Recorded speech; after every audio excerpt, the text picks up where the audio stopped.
Channel BPSC with Sonia Mishra. कैसे हैं आप सारे? I hope you are doing great. चलिए बढ़ते हैं आगे। जैसे कि मैंने प्रॉमिस किया था कि मैं पूरी कोशिश करूंगी कि पॉलिटी का जो सिलेबस है मैक्स टू मैक्स कवर कर लूं। तो मैंने ऑलरेडी पॉलिटी से रिलेटेड कई सारी वीडियो अपने चैनल पे अपलोड कर दी है। अगर आपने अभी तक नहीं देखा है तो प्लीज़ जाकर देखिए, अदरवाइज मैं डिस्क्रिप्शन में लिंक तो मेंशन कर ही दूंगी। चलिए अब बात करते हैं आज की वीडियो के बारे में। आज की वीडियो होने वाली पॉलिटी के किस टॉपिक पे? आज का जो टॉपिक है अगेन वेरी इंपॉर्टेंट मैंने लिया है। पिछले मैंने प्रेसिडेंट को कवर किया था from very beginning to the end, कैसे अपॉइंटमेंट होता है, कैसे उनको इम्पीच होता है, सब कुछ। आज का जो टॉपिक है आप देख सकते हो वो है वाइस प्रेसिडेंट, प्रेसिडेंट और वाइस प्रेसिडेंट। ठीक है, ये दोनों टॉपिक है काफी इंपॉर्टेंट है। तो आज हम कवर करेंगे वाइस प्रेसिडेंट। ठीक है, ज्यादा टाइम ना लेते वक्त हम सीधे शुरू करते हैं। अब वाइस प्रेसिडेंट के बारे में का जिक्र जो है कॉन्स्टिट्यूशन ने अपने किस आर्टिकल में किया है? तो आर्टिकल 63 में मेंशन है, आर्टिकल 63 से there shall be a vice president. ठीक है, आर्टिकल कह रहा है कि एक वाइस प्रेसिडेंट होना चाहिए। देयर शैल बी, शैल का मतलब आप समझते हैं ना, there is no option, there shall be होना ही चाहिए।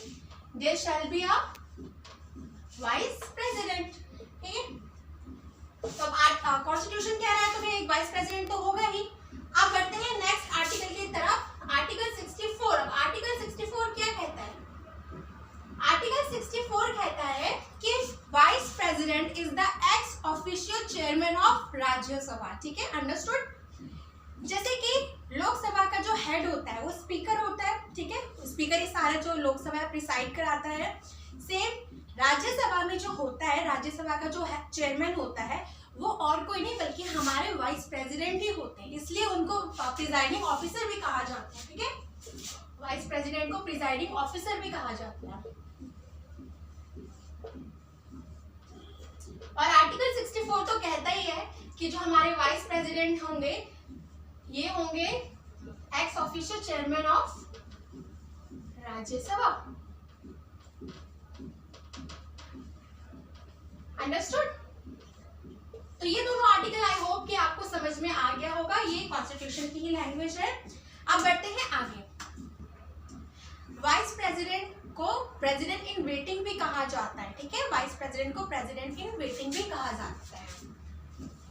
Vice president is also known as president in waiting.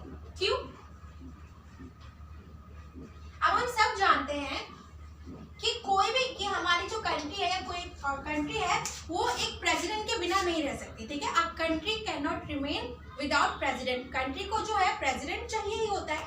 अब क्योंकि लाइफ है, ठीक है, कुछ भी यहाँ पे सर्टेन तो है नहीं। सडन वैकेंसी, अब सडन वैकेंसी आप पूछेंगे कि क्या होता है?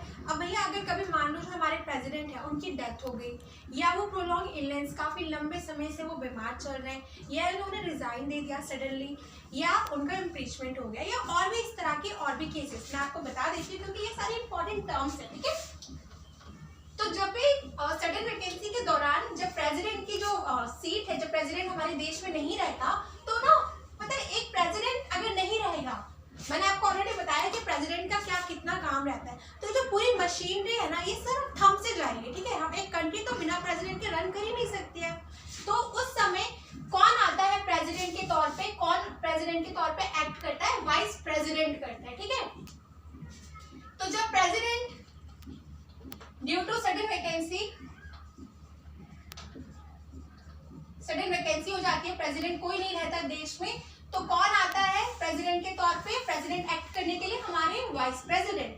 और मान लो, ठीक है, मान लो कि उस समय वाइस प्रेसिडेंट की वैकेंसी है, कोई वाइस प्रेसिडेंट है ही नहीं कंट्री में, then who will act as a president?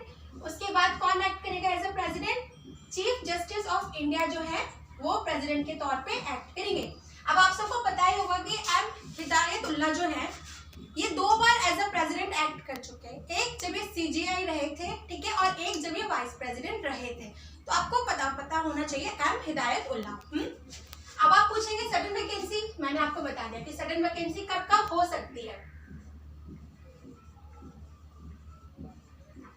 In case of death, ठीक है, इन केस ऑफ डेथ जब प्रेसिडेंट जो है उनका वो नहीं रहे, गुजर गए, सडन डेथ लाइक दैट तो सडन ही होती है। दूसरा रेजिग्नेशन, उन्होंने रिजाइन कर दिया है। तीसरा इम्पीचमेंट, उन्हें हटा दिया गया है, उन्होंने कुछ ऐसा काम किया है जिसकी वजह से उन्हें हटा दिया गया है, कॉन्स्टिट्यूशन का उल्लंघन किया है।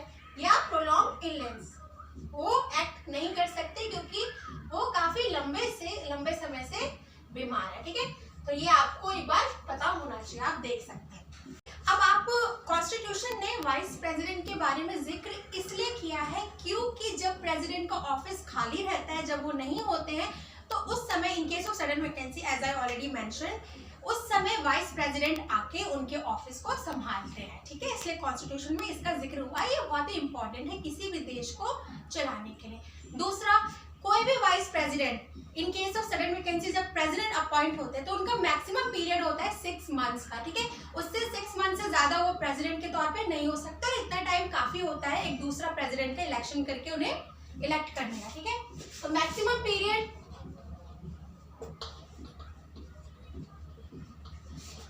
टू एक्ट एज प्रेसिडेंट जो है सडन वैकेंसी के केस में होता है 6 मंथ्स का, ठीक है। काफी टाइम मिल गया एक नया प्रेसिडेंट इलेक्ट करने का। और तीसरी बात मैं बता दूं कि जब वाइस प्रेसिडेंट प्रेसिडेंट के तौर पे एक्ट करते हैं तो उनको वो सारे प्रिविलेजेस मिलते हैं, सारे सेफ गार्ड मिलते हैं जो प्रेसिडेंट को मिलते हैं। उस वक्त वो प्रेसिडेंट है और प्रेसिडेंट के जैसा ही सारे राइट्स को एंजॉय करते हैं। अब बात करते हैं इलेक्शन ऑफ वाइस प्रेसिडेंट के, ठीक है। तो जो वाइस प्रेसिडेंट इलेक्ट होते हैं उनका जो मेथड है इलेक्शन का वो बिल्कुल वही सेम प्रेसिडेंट के तौर पे ही है। जैसे कि इनका इलेक्शन जो होता है वो इलेक्टोरल कॉलेज के थ्रू ही होता है। अब इसमें एक थोड़ा सा डिफरेंस ये है, ठीक है, इलेक्शन की बात कर रहे हैं, ही इज इलेक्टेड, ठीक है, VP is elected through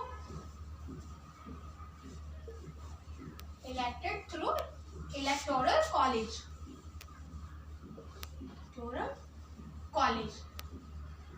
same president के तौर पे। बस यहाँ पे होता है कि इलेक्टोरल कॉलेज में कौन कौन होता है, तो इसमें सारे मेंबर्स ऑफ पार्लियामेंट होते हैं, consist of members of parliament. अब मेंबर्स की बात करें तो यहाँ पे इलेक्टेड प्लस नॉमिनेटेड दोनों ही होते हैं। प्रेसिडेंट के केस में सिर्फ इलेक्टेड मेंबर्स होते थे, वाइस प्रेसिडेंट के केस में इलेक्टेड प्लस नॉमिनेटेड वो सारे होते हैं, ठीक है। अब अगर आपको नहीं पता कि इलेक्टोरल कॉलेज क्या होता है तो ये प्रेसिडेंट वाली वीडियो में मैंने इसको अच्छे से समझाया है, तो प्लीज आप वहां जाके इसको एक बार देख सकते हैं, तो आपको ये ना क्लियर हो जाएगा कि ये होता क्या है। चलिए, अब जो वाइस प्रेसिडेंट होते हैं ये इलेक्ट होता है थ्रू, इनका वोटिंग सिस्टम सेम होता है, through proportional representation by means of single transferable vote system. Same इनका वही रहता है, ठीक है। Proportional representation by means of single transferable vote system.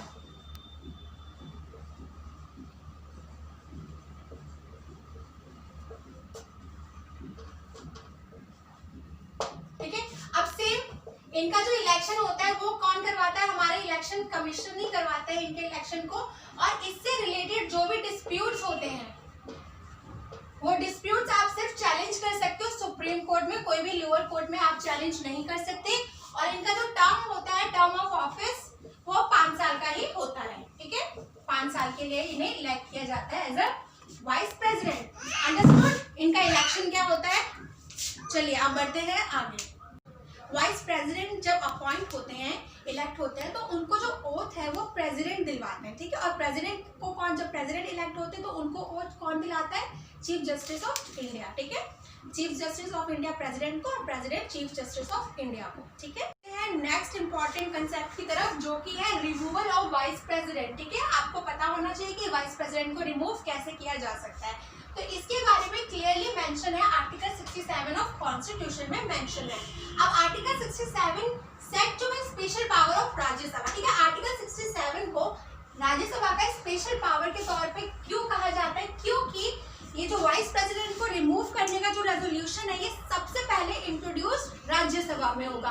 मैं कंपेयर करती हूँ प्रेसिडेंट के साथ, तो प्रेसिडेंट का जो इम्पीचमेंट था वो लोकसभा में भी हो सकता था रेजोल्यूशन, और राज्यसभा किसी भी हाउस में इंट्रोड्यूस हो सकता था, but in case of vice president ये सिर्फ राज्यसभा में ही इंट्रोड्यूस्ड होगा। ठीक है, एक कंडीशन जो सेटिस्फाई करनी ही होती है वो ये है कि 14 डेज का प्रायर नोटिस जो है वो वाइस प्रेसिडेंट को मिलना चाहिए। ठीक है, ऐसा कुछ रेजोल्यूशन पास करने से 14 दिन पहले जो है उनको, क्योंकि सबको राइट टू स्पीक है। ठीक है, नेक्स्ट, आफ्टर बीइंग डिस्कस्ड, ठीक है, अब राज्यसभा में डिबेट होगा, डिस्कस होगा एज यूजुअल जैसा होता है, उसके बाद जो है इसको पास किया जाएगा रेजोल्यूशन को विद इफेक्टिव मेजॉरिटी।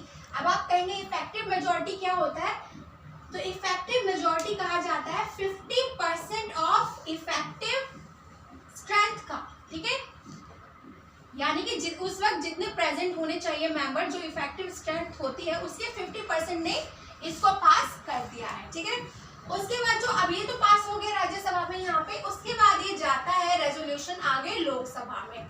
अब लोकसभा में इसको पास अगर मेजॉरिटी का मतलब है कि जितने मेंबर्स वहाँ पे कम से कम 50% मेंबर्स प्रेजेंट हो और वोट उन्होंने किया हो। ठीक है, अब लोकसभा ने भी जब पास कर दिया है तो उसके बाद जो वाइस प्रेसिडेंट जो है उनका ऑफिस, वाइस प्रेसिडेंट जो है वो रिमूव हो जाता है और उनका ऑफिस जो है वो वैकेंट हो जाता है। ठीक है, लोकसभा से एग्रीमेंट करने के बाद, after the agreement of Lok Sabha, vice president stands remove. Understood? तो ये प्रोसीजर है वाइस प्रेसिडेंट को रिमूव करने का। अंडरस्टूड? आई होप आपको क्लियर हुआ हो। और मैं बता दूं कि जब वाइस प्रेसिडेंट का जो ऑफिस जो है वो वैकेंट हो जाता है, वो रिमूव हो जाता है या कोई भी सडन वैकेंसी हो जाती है, तो उसके बाद जो है जो डिप्यूटी चेयरमैन होते हैं राज्यसभा के, वो एक्ट करते हैं एज अ चेयरमैन और प्रिसाइड करते हैं राज्यसभा को।